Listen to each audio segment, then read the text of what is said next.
이제 문제의 핵심은 그건 같습니다. 거시적인 측면, 글로벌 경제적인 측면에서는 미국의 관세 정책에 더해서 추가적으로 유가가 오르면 트럼프 대통령은 이 망이라고 하는 거는 큰일 나는 거죠. 장기간으로 이렇게 놓고 보면 이거는 그냥 하나의 지나가는 과정 속의 짧은 순간이고, 또 그 짧은 순간이 금융시장에서 이렇게 들여다보니까 별로 큰 변화가 없어요. 얼마나 심리적으로 민감한 시장이 주식시장입니까? 근데 큰 변화가 없어요. 그래서 저는 개인적으로 중국의 정정 불안이나 불확실성이 만에 하나 발생한다면 그게 한국 경제에 어떤 영향을 미칠까가 더 개인적으로는 관심이 있습니다.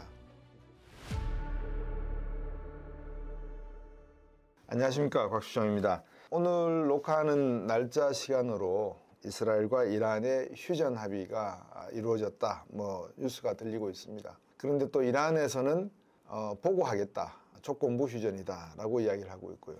저는 아침에 누가 그 이야기를 해주셔서 트럼프 대통령이 미사일 14발 중에서 13발 엉뚱한 데 떨어졌고 아니면 폭파시켰고 한 발 떨어졌는데 별로 피해가 없는 곳 다 알려주고 해서 이란의 어떤 그 리텔리에이션 보복 조치가 제한된 거라서 합의를 보기로 했다. 그래서 완전 합의 이야기를 전하는 것 같아서 요즘은 참 세상을 예측하고 한다는 게 많이 어렵습니다. 트럼프 대통령의 성격도 그렇고. 그런데 기본적인 생각은 한 세 가지를 제가 여러분에게 또 한번 여쭤볼 생각이 있습니다. 하나는 이란이 핵을 포기할까? 과연 이번 사태로 인해서 포기한다면 이스라엘과 미국의 감시, 즉 IAEA의 감시를 받도록 하는 협상, 휴전의 조항을 만족을 시켜야 될 것 같습니다. 그래야지만 가능할 것 같다. 그래서 이제 그 질문이 하나가 나왔고, 두 번째는 이 전쟁 기간 동안에 항상 반복되던 질문이었습니다. 한국, 대만, 일본 이런 국가들이 이번 사태를 보고 과연 무엇을 배웠을까? 역시 핵을 만드는 게 중요하지 않은가? 라고 생각을 하게 되었다라는 이야기라서 중동에 있는 이란이 아니고 아시아에 있는 국가들 중에서 누가 또 핵무장을 할 수 있지 않겠는가? 왜냐 그러면 여러분 들으셨지만 우라늄, 제가 한번 말씀드렸죠. 우라늄 원석을 캐면 그 안에 화학 원소입니다.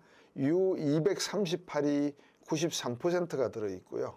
그 다음에 235가 3에서 7% 정도 들어있다고 합니다. 그러면 이제 사실 핵융합 반응을 일으키는 필요한 농축 우라늄은 U235라고 합니다. 그럼 이거를 이제 237, 238에서 떼어내야 되잖아요. 그게 이제 원심 분리로 분당 2만회 정도 속도로 돌려야 된다라는 말씀을 드렸고, 그거를 농축해서 한 90% 정도 농축을 해서 그거를 각설탕 형태로 만들어서 봉에다가 넣고 중수로 또는 경수로를 이용해서 원자력 발전소를 만들고, 사용된 농축 우라늄은 아직까지 남아있기 때문에 그 농축 우라늄을 이용을 해서 핵폭탄을 만들 수 있다라고 하는 전제가 있기 때문에 한국도 후보가 되고 일본도 후보가 됩니다, 사실은. 그래서 과연 한국은 그러면 어떻게 할 것인가, 일본은 어떻게 할 것인가의 문제도 있는 것 같아요.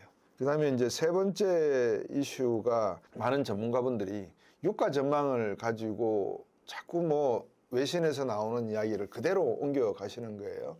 JP 모간이 배럴당 130달러, 150달러 갈 수도 있다. 만약에 호르무즈 해협을 봉쇄가 되면 이제 그런 말씀을 하시는데, 실제로 선물 시장이나 이런 가격을 보고 당일날도 마찬가지고 유가는 이렇게 하향 안정되는 모습을 계속 보이더라고요. 웬만하면은 80, 90달러는 가 있을 건데, 딱 대기를 하고 있을 건데.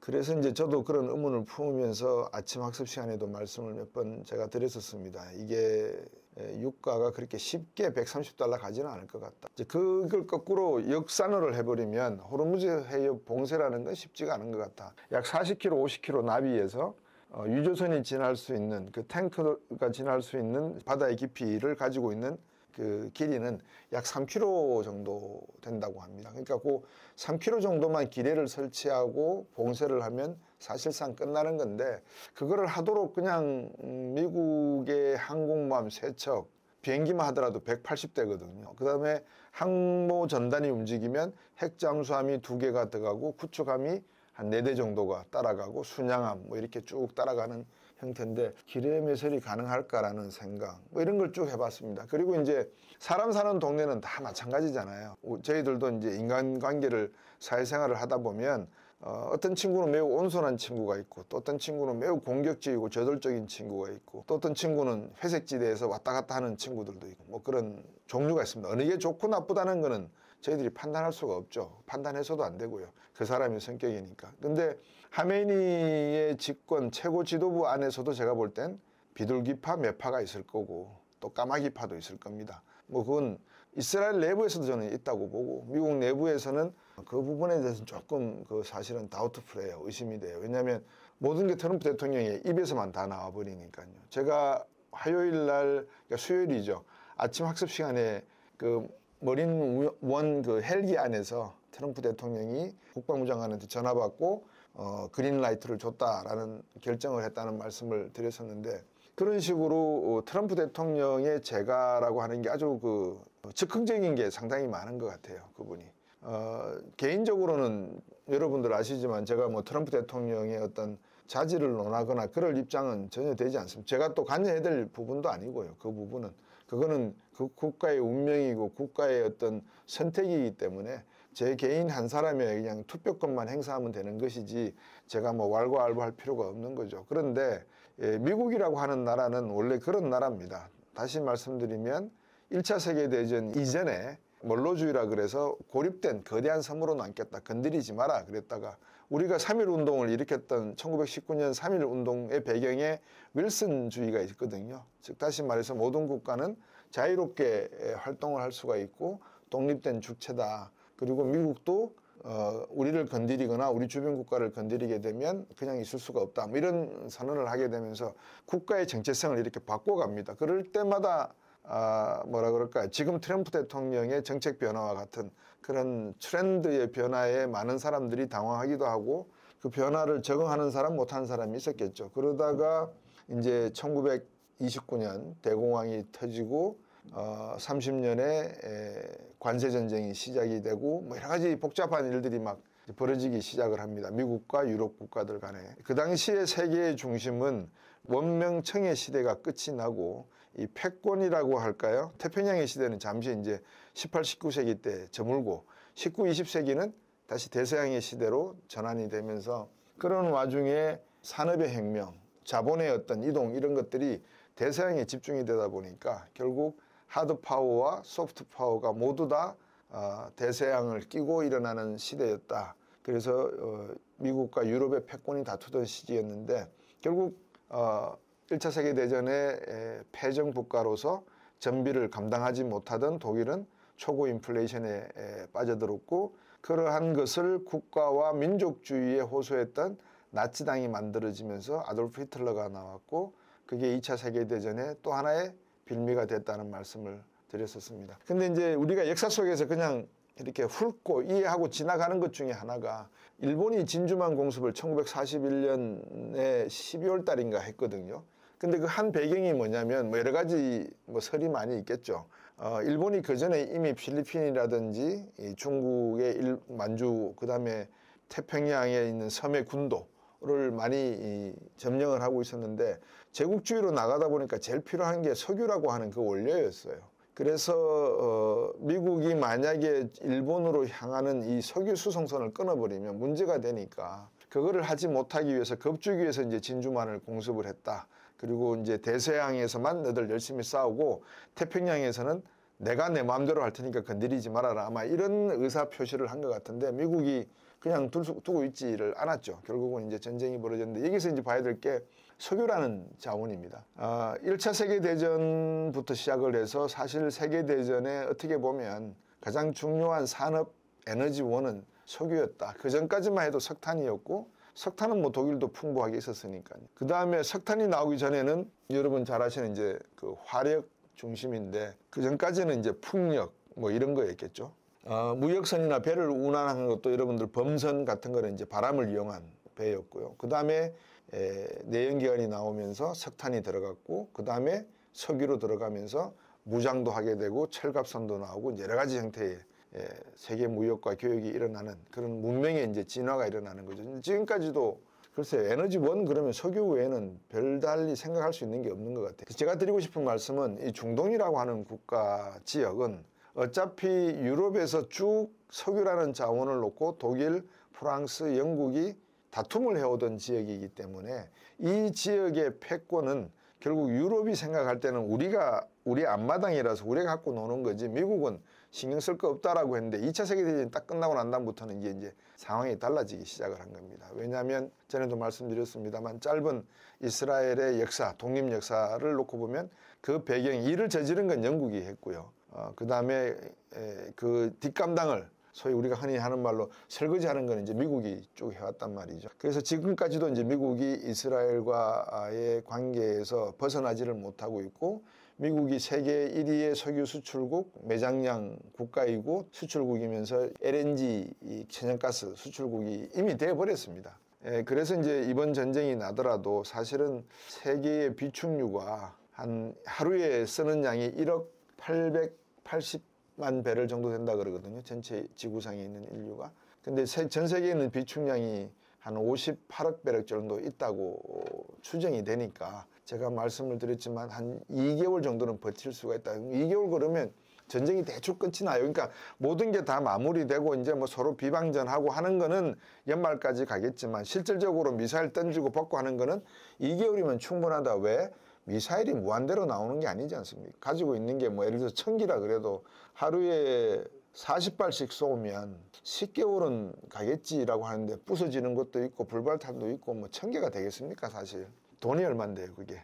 그래서 제 생각에는 한 2, 3개월 주고받거니 하다가 연말쯤 되면 이제 전쟁이 끝이 나지 않겠는가. 그러면 유가의 움직임은 지금 그렇게 중요하지 않은데 라고 생각을 했고요. 이제 여기다가 뭐라 그럴까요? 금상첨화라고 해야 되겠죠. 설상가상이 아니고 이제 이스라엘 이란 휴전까지 이야기가 나오니까 근데 여기서 이제 노출된 게 있죠. 뭐가 노출이 됐냐 그러면 앞에서도 말씀드렸지만 이란도 이란 내부의 어떤 정권 유지 차원에서의 문제점이 숨어 있다는 걸 의미하는 거고 네탄야후 총리도 마찬가지라는 측면이 있는 거고 그런 측면에서 미국은 또 이 지역의 이런 다툼을 그냥 좌시만 하고 중재를 하지 않으면 러시아와 중국이 어떻게 움직일지에 대한 그 고민은 남아 있거든요. 오해하지 마시고 하나의 가설로서 충분히 던져질 수 있는 그 가정이다라고 생각하시면 트럼프 대통령 같은 미국의 대통령이 트럼프나 시진핑 주석의 어떤 전략만큼 그렇게 전략적인 사람이면 이겠느냐라고 하는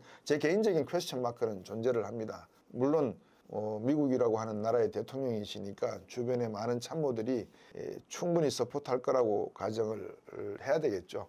그 다음에 이제 중요한 한 파트가 제가 아침 학습 시간에도 말씀을 자주 드리는데 중국 내부의 사정이 지금 사실 좀 심상치가 않습니다. 웬만하면 월스트저널도 그렇고 뉴욕타임스도 그렇고 워싱턴 포스트, 파이낸셜 타임즈 이런 외신 쪽에서 마이크로소프트도 그렇고 CNBC도 그렇고 외신 쪽에서 중국 뉴스가 상당히 많이 나와야 되거든요. 지금쯤이면. 근데 전혀 없어요. 그러니까 전혀 없다고 하는 것은 과거에 한 10개 정도가 나왔다면 지금은 1개, 2개 정도 나오고 있다. 근데 그 한두 개도 어떤 내용이냐 그러면 미국 내 주식시장에 상장되어 있던 중국 기업들이 상장 폐지가 되고 떠나고 있다. 미국이 블락킹을 하고 있다. 이런 뉴스만 나오는 거지 중국의 어떤 기술 개발 문제라든지 이런 이야기는 심도 있는 이야기는 나오지 않아요. 그러니까 유럽과 중국 간에 무역 협력을 하기로 했다. 협의를 했다. 뭐 협의하는 거야. 뭐 얼마든지 할 수 있죠. 근데 그게 구체적으로 전기 자동차는 몇 대까지만 팔 수 있다. 뭐 이런 쿼터량 이런 것도 나오지 않고 그래서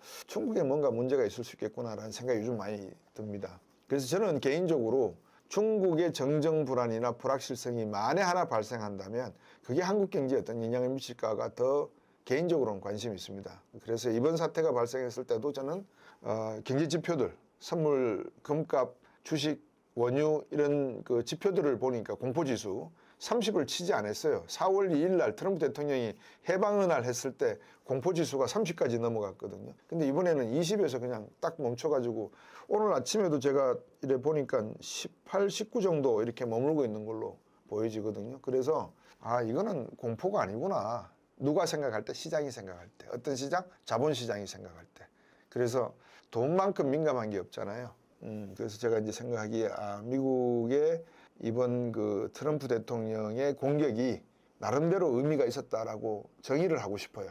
그러니까 그냥 좌시하지 않고 그냥 때려버려서 결국은 휴전을 앞당겼다라고 하는 측면에서는 평가를 해볼 만하다라는 생각이 드는데 이제 이거를 정치적인 프로파간다나 업적으로 좀 이렇게 부드럽게 내세웠으면 좋겠는데 그 소프트웨어가 트럼프 대통령 진영에는 없는 게 아닌가 하는 생각이 들어서 이걸 너무 연애 오락 프로그램 식으로 이렇게 발표를 해버리고 대통령께서 움직이니까 조금은 아쉽다는 생각이 들어요. 그래서 저는 이제 관심을 여러분들께 이런 사태가 나면 제가 지난번 그 오프라인 학습 시간에도 말씀을 드렸고 심화 학습 시간에도 말씀을 자주 드리는 것 같은데 그러려니 하라고 제가 말씀을 드립니다. 장기간으로 이렇게 놓고 보면 이거는 그냥 하나의 지나가는 과정 속에 짧은 순간이고 또 그 짧은 순간이 금융시장에서 이렇게 들여다보니까 별로 큰 변화가 없어요. 얼마나 심리적으로 민감한 시장이 주식시장입니까? 근데 큰 변화가 없어요. 그래서 여러분들께서 다시 한번 제가 말씀드리면 오늘 아침 학습 시간에도 말씀을 드렸는데 길거리에 피가 낭자하면 걱정하지 마시고 기회로 삼으셔도 됩니다. 어떨 때 보면 그런 경우가 있더라고요. 하지 않는 것과 하는 것과 그 사이에 있는 거 있잖아요. 그게 뭘까요? 할까 말까 할까 말까 햄릿형. 그런 분들이 보면 손해를 제일 많이 봐요. 아예 안 하는 분들은 뭐 어차피 나는 뭐 주식 같은 거 안 하는 사람이니까 나는 내 착실하게 월급 모아서 산다. 그러니까 이렇게 가면 되는데 또 공격적인 분들은 어떤 일이 있어도 이번 정부에서 또 집값 올라갈 거다. 뭐 한문도 교수, 뭐 표영호 대표가 뭐라고 떠들어도 나는 집값 올라간다고 본다. 그래서 나는 뭐라 그러죠. 무슨 그런 거지가 있던데.